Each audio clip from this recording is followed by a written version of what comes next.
Hey guys, स्वागत है आपका स्टडी और चैनल पर। तो मैं इस सीरीज़ में आपको हैंड रिटन नोट्स के थ्रू हिस्ट्री पढ़ा रही हूँ।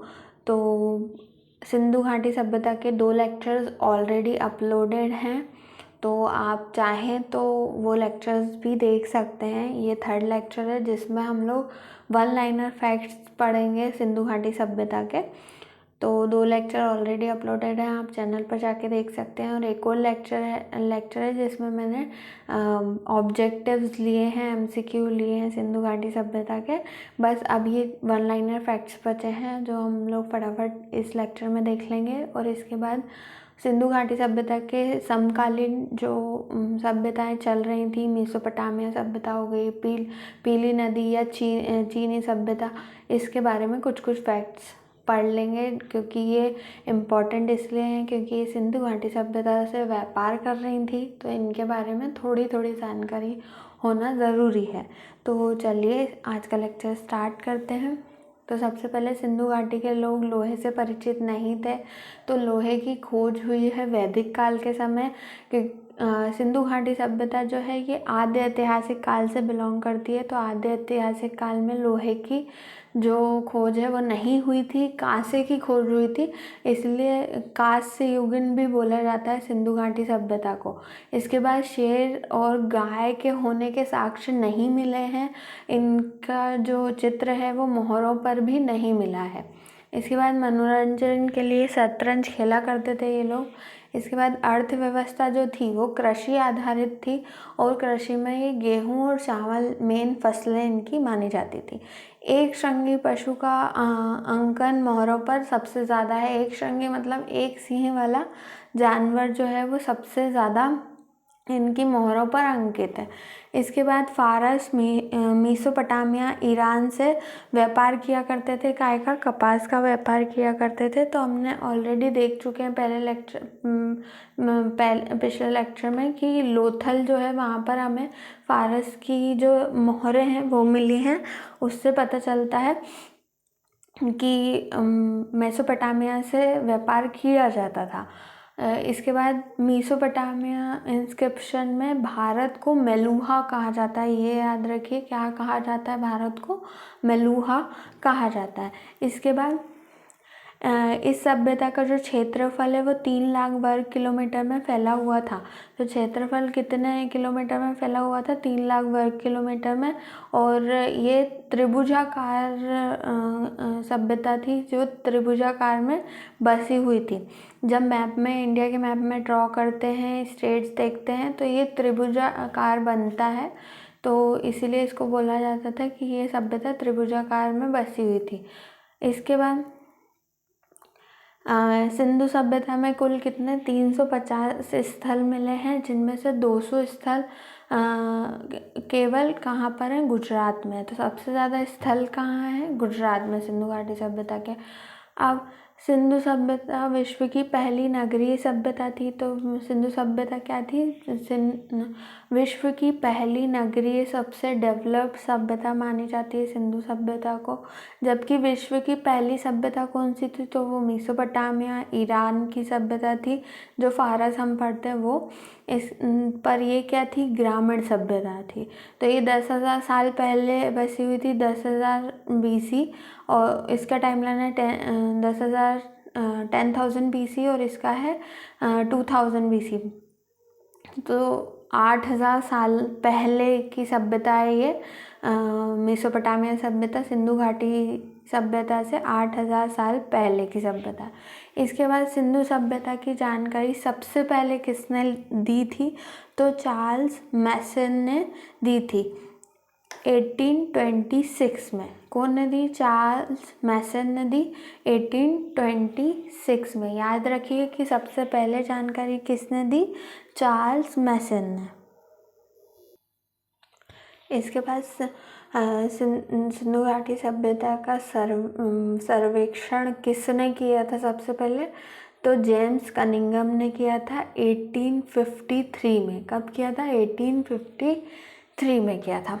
इसके बाद लॉर्ड कर्जन ने 1904 में पुरातत्व विभाग की स्थापना की थी, जिसके महानिर्देशक कौन को बनाया गया? जॉन मार्शल को। किसको बनाया गया? जॉन मार्शल को। तो किसने पुरातत्व विभाग की स्थापना की थी?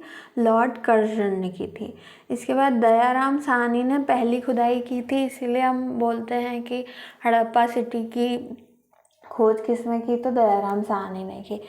तो उनको बोला किसने किया था? लॉर्ड कर्जन ने पुरातत्व विभाग बनाया और जॉन कर्जन ने आदेश दिया था काय का? खुदाई का। और खुदाई किसने की? दयाराम साहनी ने। तो पहली खुदाई कहाँ पे हुई? हड़प्पा में हुई, 1921 ईस्वी में हुई थी। फिर इसके बाद सिंधु सभ्यता का नामकरण किसने किया? तो जॉन मार्शल ने किया। जॉन मार्शल कौन? महानिर्देशक थे काय के? पुरातत्व विभाग के। इसके बाद इस सभ्यता को कांस्य युगीन सभ्यता भी कहते हैं, क्योंकि इस समय कांस्य की खोज हुई थी।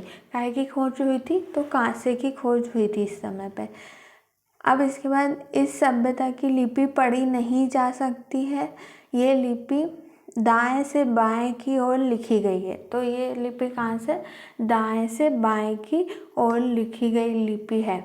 हड़प्पा लिपि के प्रमाण से सबसे ज़्यादा चित्र कौन कौन से मिलते हैं? तो यू आकार मिलता है और मछली का चित्र देखने को मिलता है। जो हड़प्पा की लिपि है उसमें हमें क्या क्या देखने को मिलता है? तो यू का आकार और मछली का चित्र देखने को मिलता है। इसके बाद सिंधु सभ्यता के लोग युद्ध या तलवार से परिचित नहीं थे।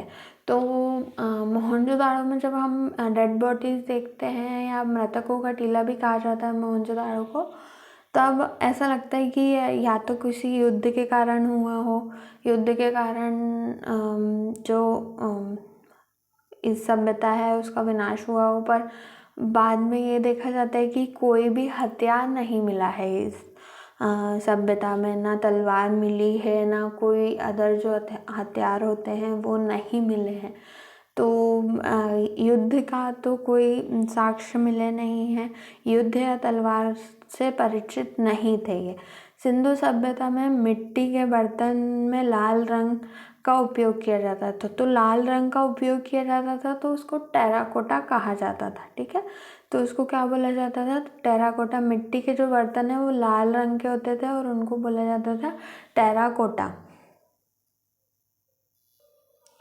इसके बाद सिंधुवासी विश्व में पहले हैं जिन्होंने कपास का उत्पादन किया था।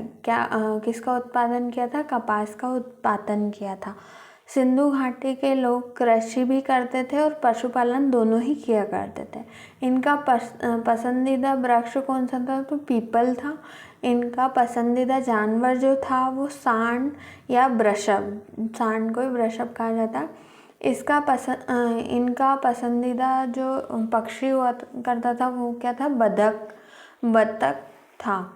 इसके बाद हम देखते हैं कि किस किस का व्यापार किया जाता था, कहाँ से मंगाया जाता था। तो सोने का आयात कहाँ से करा जाता था? अफगानिस्तान, ईरान और कर्नाटका से। चांदी कहाँ से मंगाई जाती थी? तो चांदी मंगाई जा रही थी अफगानिस्तान और ईरान से। तांबा मंगाया जाता था बलूचिस्तान और खेतड़ी ओमान से। इसके बाद टिन मंगाया जाता था ईरान और अफगानिस्तान से। तो तांबा और टिन को मिलाकर ही कांसा बनाया जाता है, ये याद रखिए। इसलिए कांस्य युगीन सभ्यता भी है सिंधु घाटी सभ्यता। तो यहाँ पर हमारे सारे फैक्ट्स खत्म होते हैं काय के? सिंधु घाटी सभ्यता के। अब इसके बाद हम पढ़ेंगे मेसोपोटामिया सभ्यता, जो कि हम अगले पेज से पढ़ना चालू करते हैं। चलिए स्टार्ट करते हैं मेसोपोटामिया की सभ्यता से। तो थोड़े थोड़े फैक्ट्स हैं जो हमें सारी तीनों सभ्यताओं के बारे में पढ़ना है। तो सबसे पहली मेसोपोटामिया की सभ्यता या फारस की सभ्यता या फिर ईरान की सभ्यता। इसका विकास ईरान के टिग्रिस एवं यूफ्रेटस, दजला या फरात नदियों के मध्य में हुआ था।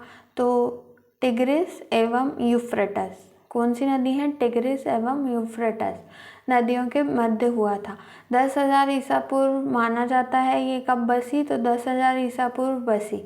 यहाँ की मिट्टी अत्यधिक उपजाऊ थी। ये सभ्यता क्या थी? ग्रामीण सभ्यता थी। और अर्थव्यवस्था किस पर आधारित थी? तो कृषि पर आधारित थी। हम ये देखेंगे कि सारी सभ्यताओं की जो अर्थव्यवस्था है वो कृषि पर आधारित रहेगी।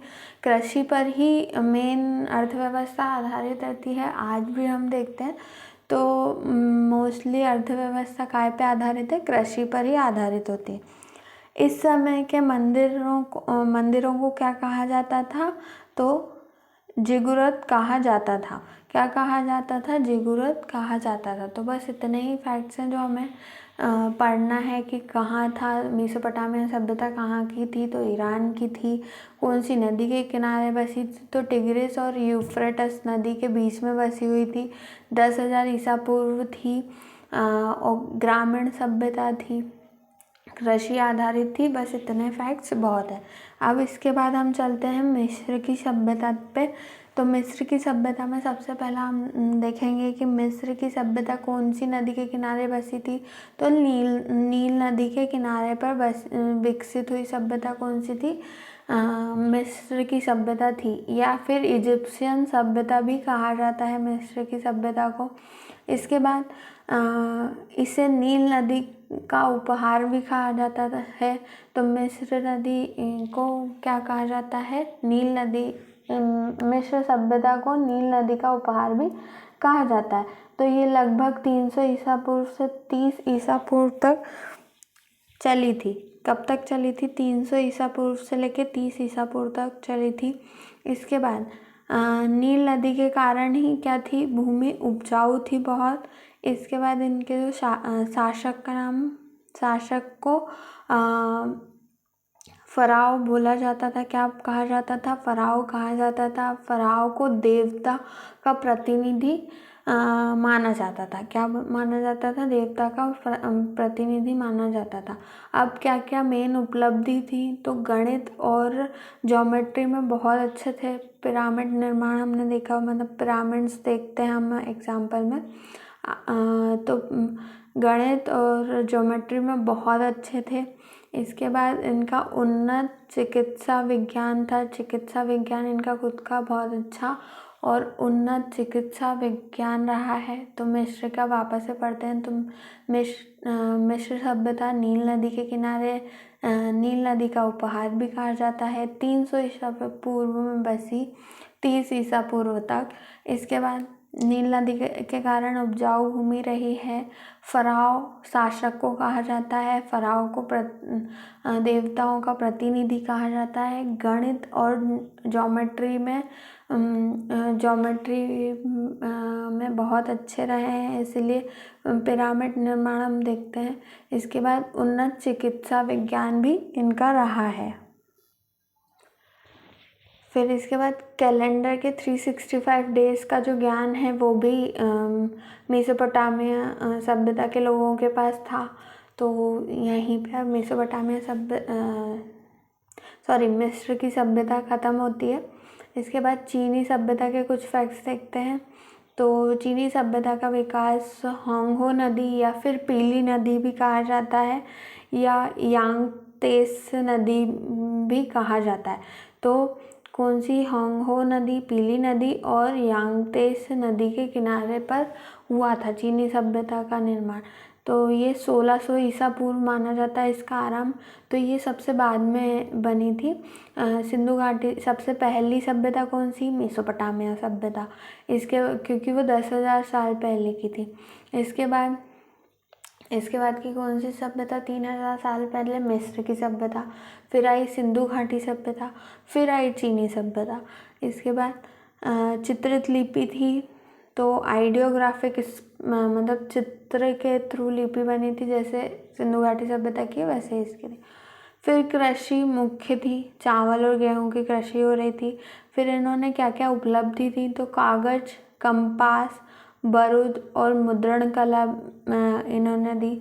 फिर प्रसिद्ध निर्माण क्या था, चीन की महान दीवार या ग्रेट वॉल ऑफ चाइना। तो इसी टाइम के बता कागज़ का जो निर्माण है वो इन्होंने किया था, कंपास का निर्माण किया था।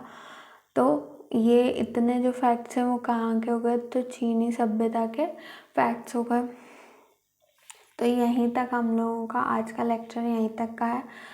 आगे हम पढ़ेंगे प्राचीन इतिहास के बारे में, जिसमें वैदिक काल पढ़ेंगे। तो सबसे पहले प्राचीन इतिहास के जो साक्ष्य हैं वो किस चीज़ से मिलते हैं, सारी चीज़ें डिटेल में पढ़ेंगे। तो नेक्स्ट लेक्चर में प्राचीन इतिहास चालू होगा। तो मेरे चैनल को लाइक एंड सब्सक्राइब कर लें। अगर आपको वीडियोस अच्छे लग रहे हैं, नोट्स अच्छे लग रहे हैं, और कोई भी अगर आपको डाउट्स आ रहे हैं तो आप पूछ सकते हैं, कमेंट कर सकते हैं मुझे। और अगर आपको कुछ प्रॉब्लम है तो ज़रूर कमेंट करें, जो मैं कोशिश करूँगी कि उसको सॉल्व कर सकूं। और अगर आपको किसी और टॉपिक पर लेक्चर्स चाहिए, हैंड रिटन नोट्स चाहिए, तो भी आप मुझे DM कर सकते हैं, मैसेज कर सकते हैं। मैं ज़रूर पढ़ूँगी और ज़रूर आपको वीडियोस बनाकर दूँगी। तो thank you for watching the video.